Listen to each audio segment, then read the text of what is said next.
everybody. Thanks for joining us today on another episode of the CX Experience. We are in season two, so we're really excited to keep going with this podcast. It's been great so far. My name's Frank Wassenberg. I'm the CCAAS practice leader at Cloudlinx. I'm Kevin Sheehan. I'm Frank's partner, managing director of Cloudlinx.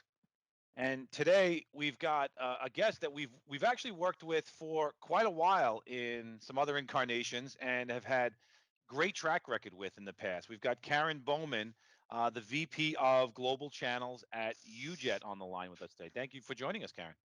Hey, thanks for having me. It's been a long time coming, and I'm just excited to have the opportunity to see your smiling faces.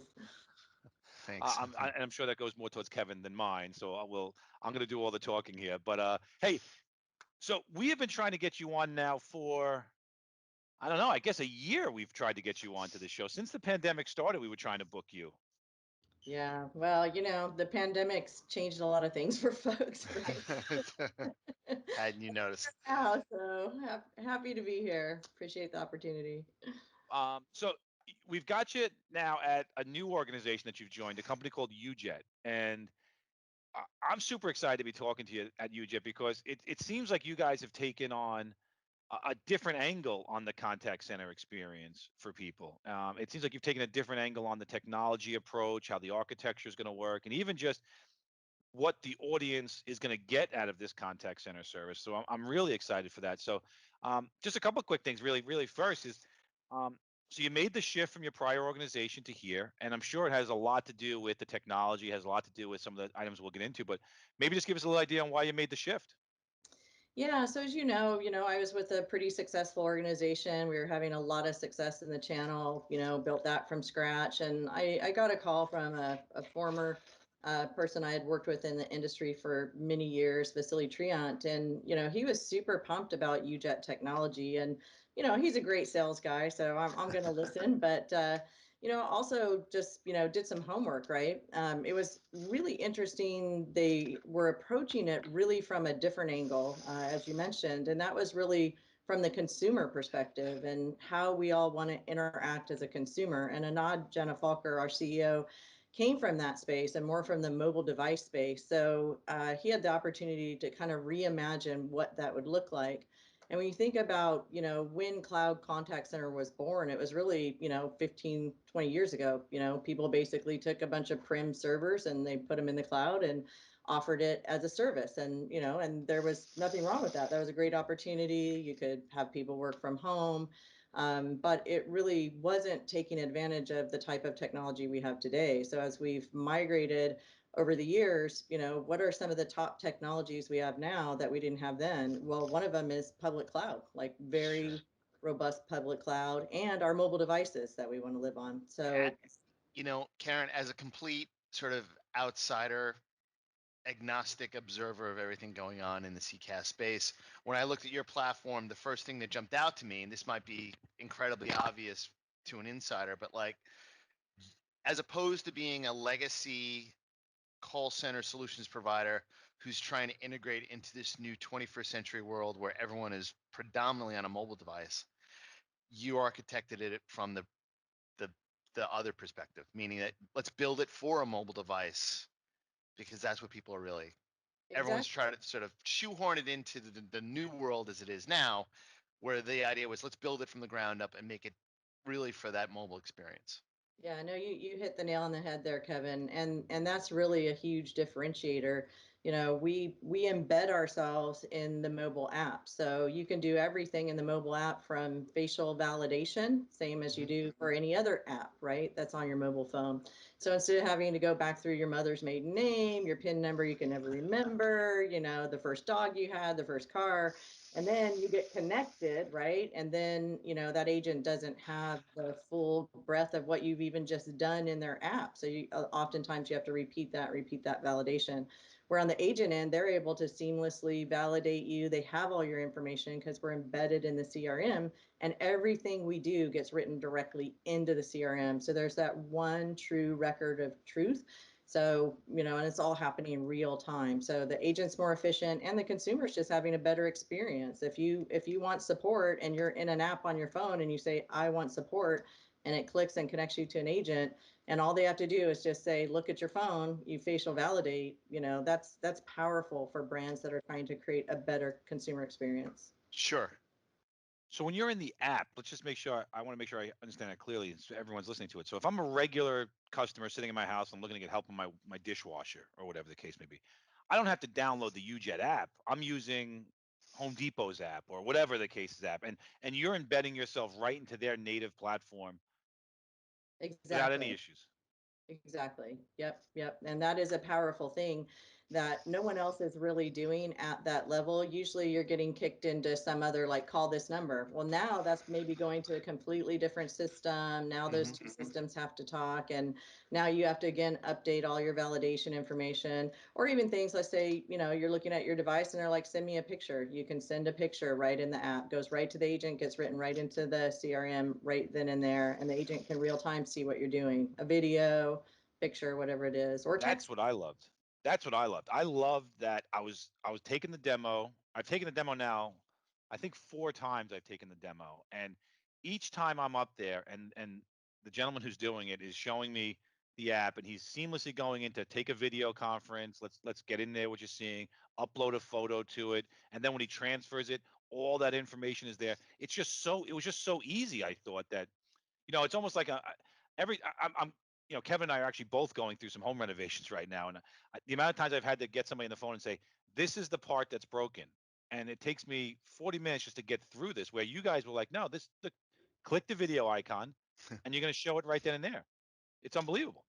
Yeah, it is. It's pretty exciting. I know the first time I saw it, I kind of was, blown away too. And I basically asked, like, some other folks that were on the demo that I was on, has anybody seen this before? Is anybody else doing this? And the answer was no. And UJET has some patents around that, and that's part of it. So we're definitely ahead of the pack there. And that's the sizzle, right? That's the sexy fun part of it. But beyond that, what we've done from an architecture perspective is incredible as well. True microservices. Kevin, for the folks that want to geek out, we've been doing these trainings where we talk about Kubernetes architecture, and it's kind of a new word, so people get excited to learn a new word, right? But it really is allowing us to seamlessly scale. I mean, we've had one of our top customers scale up to over 25,000 seats seamlessly during the, big hit of the first wave of COVID. So being able to do that without adding, any kind of hardware and data centers, nothing, just truly taking advantage of that modern architecture. I see Kevin looking it up right now. No, That's I was, you know what? I In love it. She truth, called you right out. in truth, That's Karen, my thing, right? I call Kevin out. Frank, just calm down. I'm sorry. I just Um, like a guest that can call you out. I like it. in truth, I actually love all of Kubernetes work except for Eyes Wide Shut. He kind of lost me on that one. I got you, baby. Yeah, we've been having a lot of fun with that in some of our trainings. A lot of the community is really responding to it's not the what as the why. Why is it different? What are you doing? Because when you look at every CCAS player, they all kind of sound the same. Oh, we're doing multi-channel, we're doing mobile, we're doing social, we're doing all these great things from an agent perspective. We scale, but what really are the differences? So we've spent some time, kind of digging into that, like, why is it different, right? And that's one of them, really being able to scale on true microservices architecture. And that's not just on, AWS, but being able to also make that extensible through GCP or Azure. So, we have some customers that don't want to work with certain providers for various reasons. So, we have that choice too. Hmm. Same with the data. You can put the data, ideally, best case scenario goes into one location, one system of record, the CRM, and that makes it very easy for the agent to function. All your information is there, and you're compliant with just about everything, right? HIPAA, GDPR, PCI, all of those things, because we're not housing any data on the UJET platform. And while that's not as sizzly as facial recognition in an app, it is truly important to our customers. Sure. And Uh, when you look at the customers you're talking to, I mean, are you seeing there's different engagement methods? It's always tough because you look at the different engagement models, right? And you say, hey, a certain generation wants to talk this way, another generation wants to talk this way, and it gets kind of like you're trying to fit the square peg into the round hole for everybody. But do you see a different type of engagement model that you're driving towards with that kind of an approach? Yeah, definitely. If you try to predict which generation is, doing what these days, I think there's a lot more blending. And I think, to be honest, like COVID's driving a lot of that too, because a lot more people are having to do a lot more things remotely or online than ever before. So I think you're seeing a lot of that blend. But at the end of the day, how do we all interact and talk to on a daily basis with our friends and family and most of even our jobs, right? I mean, I use my mobile phone all day. I'm probably logging at least 6 7 hours on my phone, and that's between phone calls, conference calls, and at the same time I'm on a call, maybe I'm texting a cool saying I got to a friend or a family member or colleague, or silly things to you, Frank, right? Those are the Right, types right. of things that happen. And you want that same interaction with a brand, right? I mean, there's certain brands I'll pay more for just because they have a frictionless experience. I don't want to go enter all my information on some other site, right? That brand makes it easy for me to do business. I can do it right off my phone, no matter where I am, what I'm doing. And it's that ubiquitous ability to interact that will drive brand loyalty. And it also drives a lot of efficiencies because on the other end, they're not having to stitch together different systems, data from different places. The agent isn't having to re-enter information into a support ticket. It's all going directly into their CRM. And do you That makes think that the most successful companies out there are really tackling that really well now? I mean, everyone kind of is out there saying we want to be able to. The old saying, if we always want to talk to people where they want to be spoken to, is kind of universally adopted by everybody. But it's always like now they have to sift between which omni-channel engine is better for them than a competitor's omni-channel. It's almost like they're all trying to do it well, but there's still struggles in getting that to work really tightly. Yeah, I think the advantage UJet has is, we just started there, right? I think they'll get there, and, I'm not saying they don't have good offerings as well. I think there's a lot of good stuff out there. I just feel like UJet started with the consumer experience in mind and kind of re-engineered back into how would all of this work. And being able to reimagine things from a fresh perspective has also led to some pretty cool stuff in our, the way our admin portal works, the way you configure UJet. There's no Visio diagrams. There's no complicated things. Basically, if you can, change settings on your phone, you could configure an IVR on the UJet platform. So very light lift to implementing customers and ongoing, being able to make changes. You can make changes real time. Things like special menus. So let's say, Kevin's a special customer. He buys a lot of stuff from a certain site.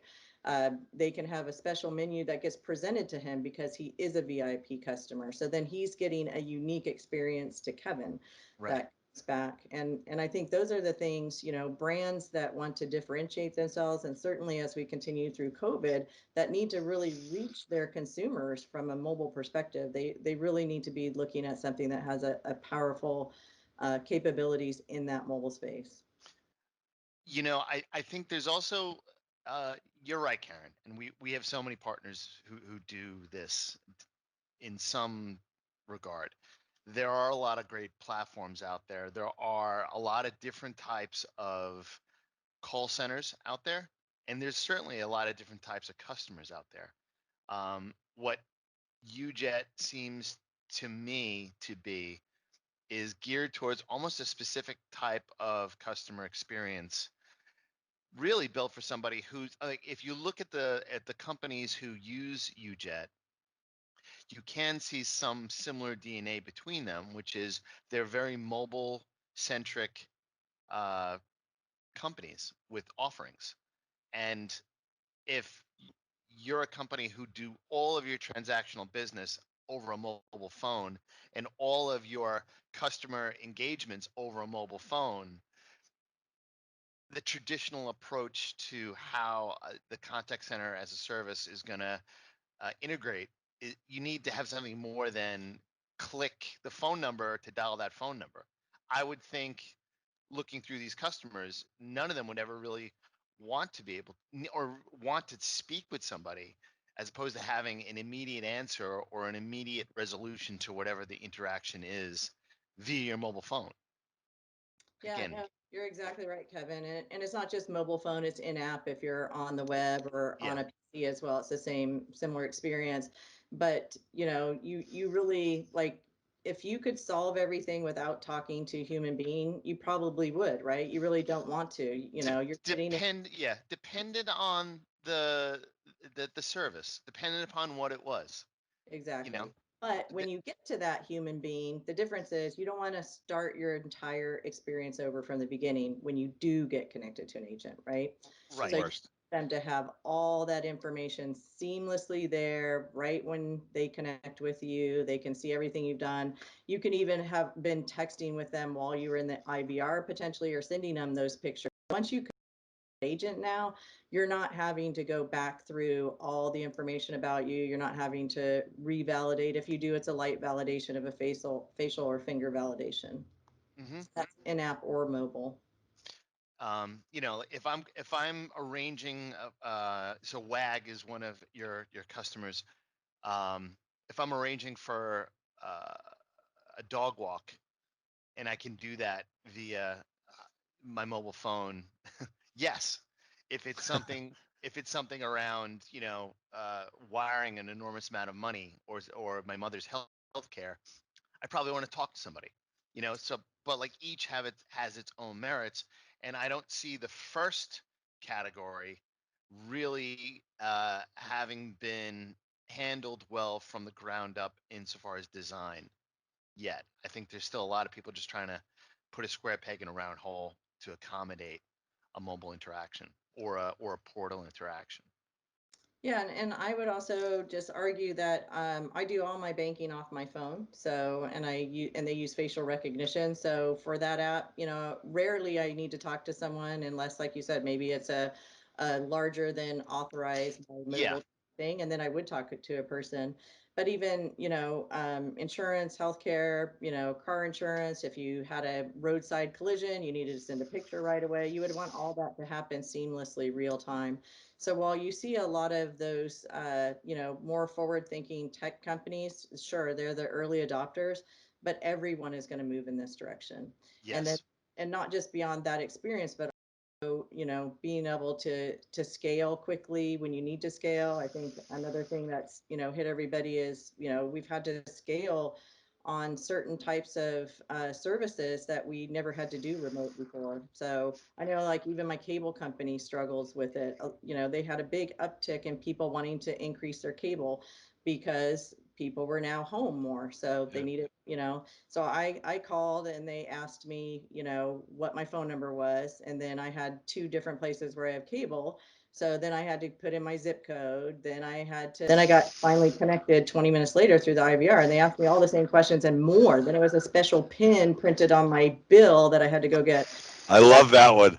It's a terrible experience, right? Now I got to go paw through my files that are, behind 6 months and try and find one of my bills. And since I have two different bills, one, that's whether you're a cable company, whatever kind of company you are, a bank, insurance company, whatever business you are, that's a bad experience, right? Yes. If you can improve that experience, that's huge. Cable companies, Frank and I are convinced that there is an evil cabal of all the cable companies who get together and actually try to make the worst customer experiences ever. Like, there's no way that anyone could be as bad as cable companies are, without them trying to do so.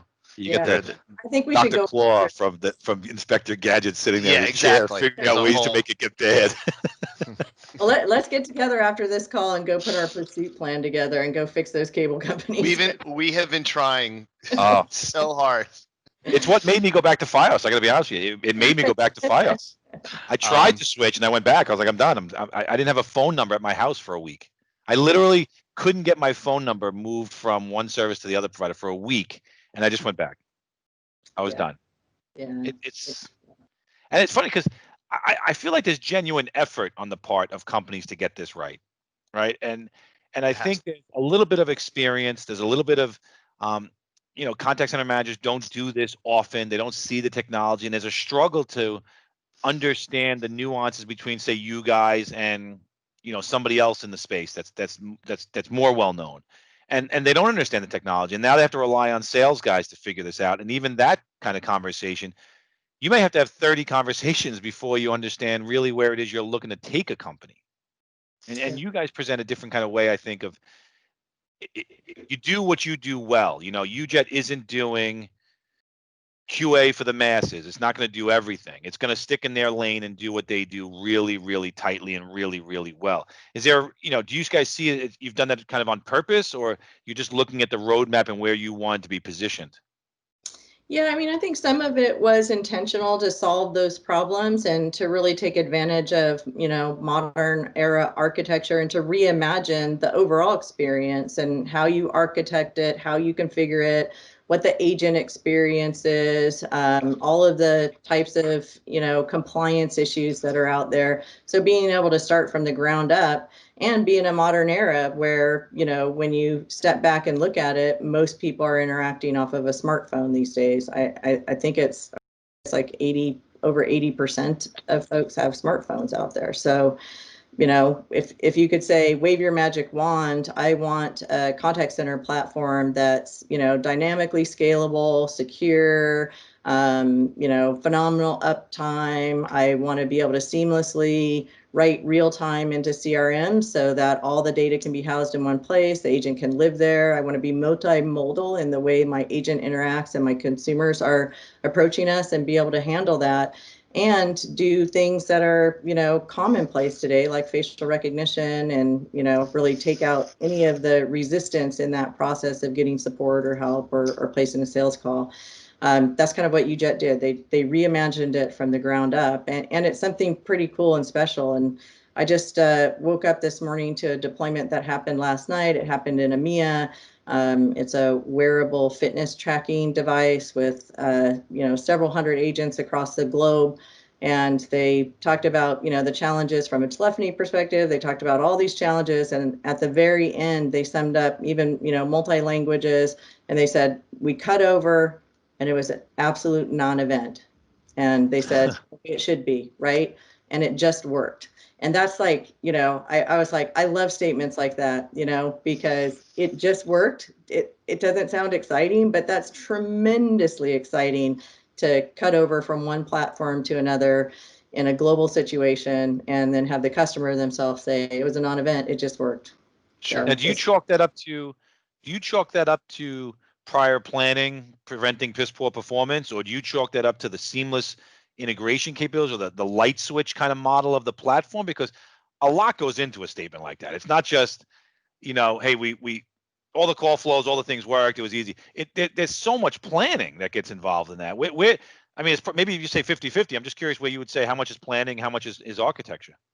yeah, so some of it's planning and some of it's, you know, customers' willingness to, you know, do their end of it. A lot of times that's where things get, you know, derailed is, you know, the customer side of it. But we have a really good team as far as, you know, project management, all of those things helping guide the customer. But at the end of the day, it's just a light lift. It's just easy to configure. So, you know, generally speaking, within, you know, 2 to 4 weeks time, we can be rolled out and up and running. Again, some of that depends on the customer and, you know, their timeline and complexities, but it's really very simple. And you almost have to see it to believe it. And one of the things we get questioned on is, well, that just looks too simple. How powerful is it?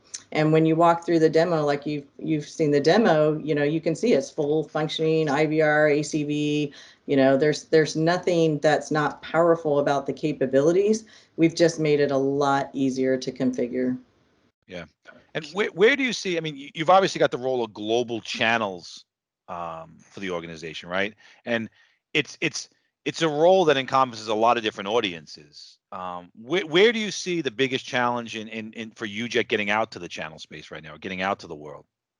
Yeah, it's really, you know, getting our name out there. You know, we're not a known name, but, you know, that's a challenge I've faced before with other companies. And you just got to get out there, right? Start educating folks, helping them understand UJET and what we're bringing to the table. So we probably in the last month and a half, we've done over 40 demos for partners. And I will tell you, every single one of them gets excited and they want to lean in and they want to do more.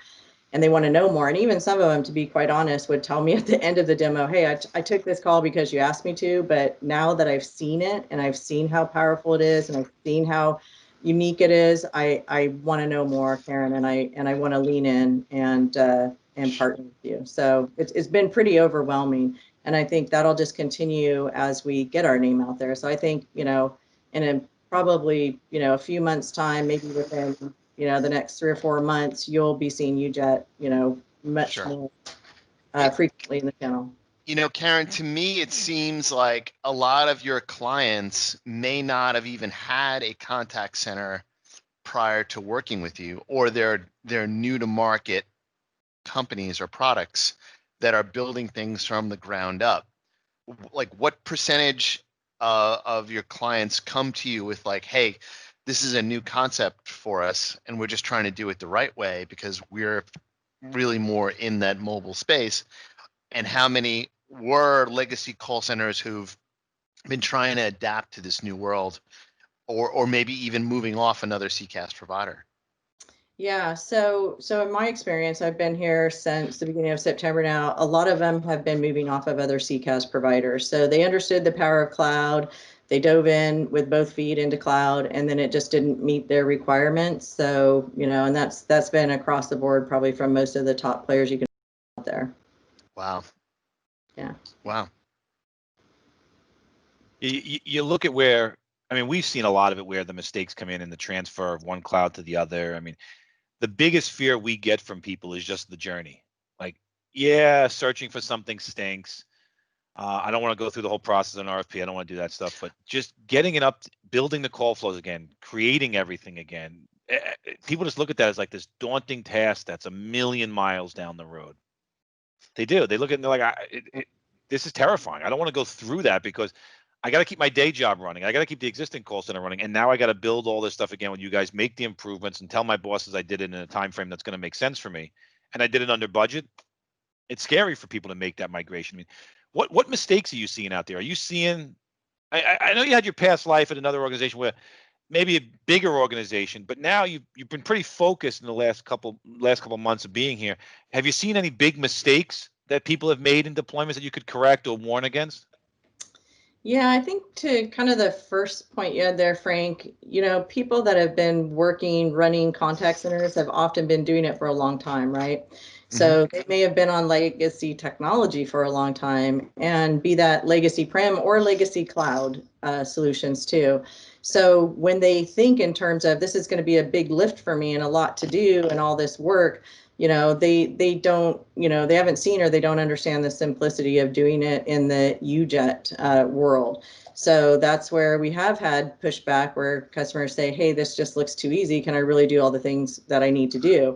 And once we show them that they can and how easy it is, like real time, let's say, you had flooding or something, you had to put a notice about out. You could literally go in as simple as you would change your system attributes on your phone and put a new menu item that would show up either in-app on the web app or in-app on the mobile app, and real time, and then it would go right into production. And those are things, if you've been in legacy contact center, be it prem or legacy cloud contact center, that would take quite a bit of effort to retool and add a new menu option. But that's just one example. It's so easy. So I think one of the mistakes people make is, and I'm personally guilty of this like every day, right? I get in my comfort zone. It feels good. I've got a lot to do, and anything foreign to me is going to be scary to attempt or try. Sure. So that's where sales consultants and folks like yourself come into play, right? You guys are really the folks that will help us be successful going to market from a channel perspective, because you guys are the ones who understand multiple platforms. You've seen what customers have done over and over, and you're a voice that they're going to say, okay, tried and true, listen to, and that's really why we're leaning into channel, is that intellectual capital that you guys bring to the table is huge for getting customers to listen to our story as well. Is the pricing structure, Karen, is it a la carte? Is it fairly all encompassing as far as the offering? Yes. Are there tiers? Both. You can buy it in a bundle form or you can buy it a la carte. So Okay. yeah. So you could buy, like, if you just want to do chat through your, mobile app, you can do that. You can start there, or you can do a full bundle with, Oh, okay. yeah. And there's a laundry list of partners who you integrate with on your site, and all the major names there as far as whether it's cloud or CRM or what have you. Is there anything that you've had an issue with integrating, or is there any non-starters out there that Yeah, not non-starters, but we definitely are, get a fair amount of folks that come to us with like custom CRMs or maybe CRMs that aren't on that out-of-box list. So we do have APIs to integrate to those, but that's a good, insightful question, and that does come up, Kevin, and we have the ability to do that. It's just not one we list as being, out of the box, but we can integrate. It's the one thing that we spend time working with our clients more than anything else, and it seems as though there's almost this snowball of need to integrate with more and more platforms. It's gone well beyond Salesforce. It's workforce management, knowledge management, every possible outside cloud vendor that keeps a company moving or working or making money needs to connect to their contact center platform. So it's what takes up most of our time when we're building a solution for a client. Yeah, well, and there's a lot of times where they need that data for other tools, BI tools, things like that too. So, I mean, we can also drop that data into, an S3 bucket or whatever type of, storage that they want to put it in as well, where they can then access it into other tools. So, Right. Because you never know, every customer, is different. We try Completely to different. them, but they're all different. we really we don't have one single client that would even come close to the next similar client as far as integrations. And what about just as far as seat counts? Is there a minimum of agents that you would take on? Is there a ceiling, of agents that it becomes ineffective? And these are just obvious questions, but a lot of times these are the first questions that come up when we sit with a client and they're Yeah. asking about different partners. So I'm going to be a little cheeky. So theoretically, no, right? Yeah. Theoretically, no minimum or maximum. And, we could scale with our architecture. But realistically, we kind of have put out there like a 20 seat minimum because you just start to get diminishing returns. But that doesn't mean if someone, like an apartment or an up and coming company comes to us with 15 seats, we're not going to turn them down. But we definitely, see that more value comes probably from 50 seats and above, but we have other smaller customers, and then scaling up from there into the multi-thousands. And, that's the thing, scaling up over 25,000 agents, that is probably, I mean, I think we had in one interview where Gartner was like, that's one of the larger, or if not the largest single tenant for cloud that they know of. So a lot of the, legacy CCAAS players, they hit certain thresholds and they're still basically server clusters, right? So Yes. not that they can't address it, or maybe they break up departments or they do certain things to put them in on their own domain. But we don't have to do that at Ujet. So they can have one domain scale as large as they want. And we've had that domain scale over 25,000 seats. So seamlessly. And I don't know, then they may need to do that again, and we're prepared for that. And like I said, there's nothing special we have to do. We don't have to go plug in extra stuff or cobble anything together. It's just seamless scalability and because of the modern architecture. Right. Yeah, you start looking into this right now, like phase 2 of COVID, where Kevin and I were just having a call with somebody in the UK, and you're really you're starting phase 2 of COVID right now. And, they're over there in the start of their second lockdown again, maybe till Christmas or beyond. And people are, getting a little tired of it, but it's still the reality that we're living in, and customer experience is going to have to be more and more, I guess, calm and patient and flexible and available to people now, because it doesn't look like we're going anywhere anytime soon. Looks like we're going to be locked down here for another couple months, even in the U.S., where the way this is going to continue. It just seems like this snowball effect is going to keep rolling, and you need to be able to present some way of doing this easily for you. You need some way of your clients getting to you very similar. Are you guys making any plans or seeing anything out there in the kind of a phase 2 of COVID where it's coming in? Are you seeing anything or doing anything differently?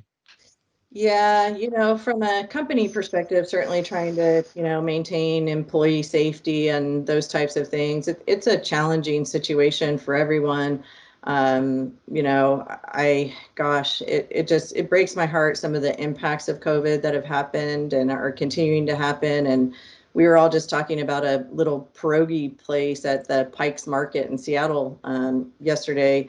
And then it kind of dawned on us, we're not sure when we get out of COVID that little pierogi place that's been there for decades is still even going to be there, right? Yeah. I think we're seeing a fundamental shift that probably hasn't been seen, I don't know, maybe even since the Great Depression, not on the economic level, but on the ability for the way we did business in the past and the way we interacted even with, restaurants, companies, each other is so phenomenally changed. And I think that'll be, I don't think that's something we're going to come out of anytime soon. I don't think it's going to be next year. I think it's going to take a long time. And then I also don't think that we're going to go back necessarily. So there's a lot of companies that just aren't going back. So I heard a company building a big campus in San Francisco just pulled out, and they're willing to spend millions and millions of dollars to basically get out of that contract to build that huge campus because they don't see a situation where their employees are going back home. So we're preparing for the long haul of, we're going to see technologies that enable people to work from home, agents to work from home, and enable consumers and people to engage remotely. I mean, I think my last 4 doctor's appointments have all been remote. Mm-hmm. Really? Yeah. I still haven't done that yet. In the commercial real estate market here in New York City, where we're based, it's not even a matter of when they could go back. So in that example of this big campus in San Francisco, they will be able to go back. It's just that the companies are now saying, well, that doesn't mean we have to necessarily pay for it either. And I think there's a growing consensus that many businesses have to fail in order to hearken in this new world that we're going to live in. Your example of the pierogi stand, as tough as it is to think, maybe that pierogi stand does go out of business, or it translates or it pivots to selling their pierogies in a mobile delivery fashion or online somehow.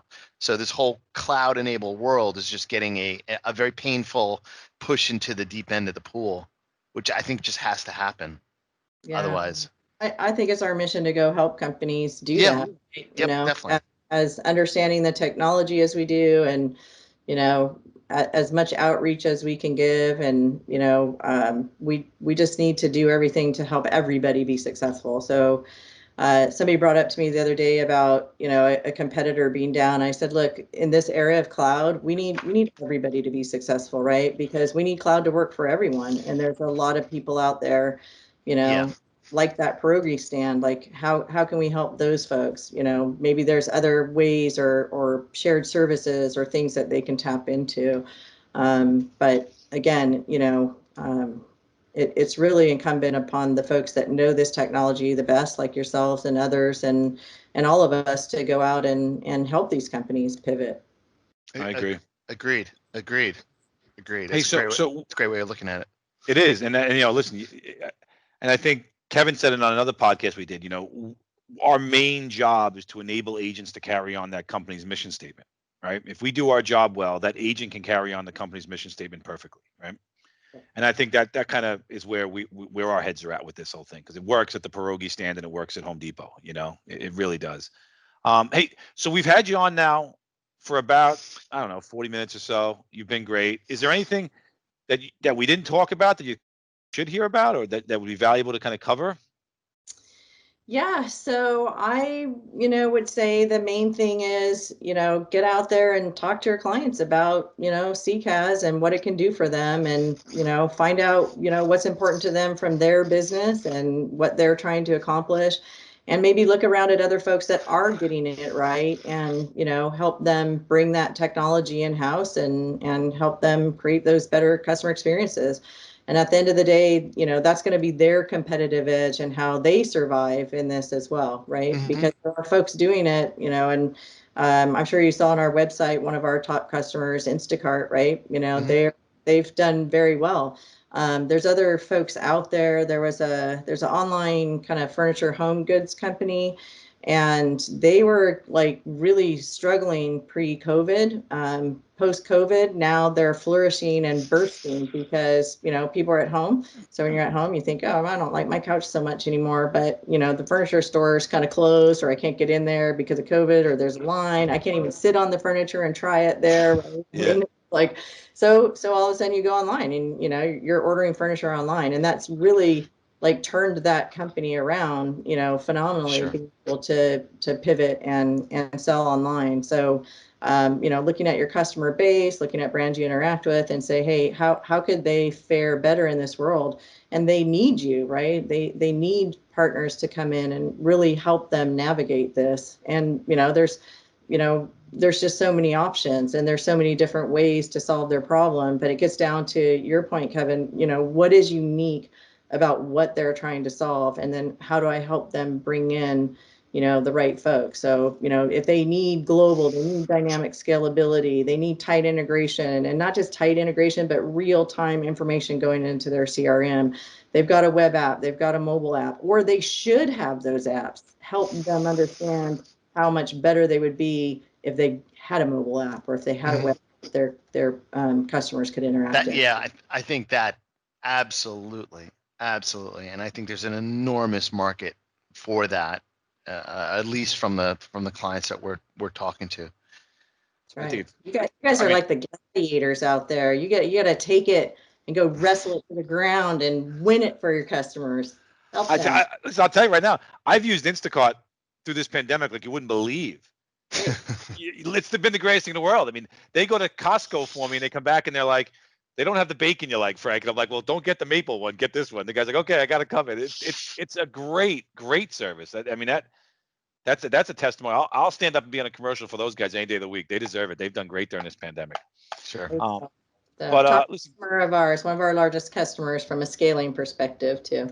they've done great. I got to tell you, what a timely service. It was really, really done well. But hey, Karen, listen, thank you so much for being on the show.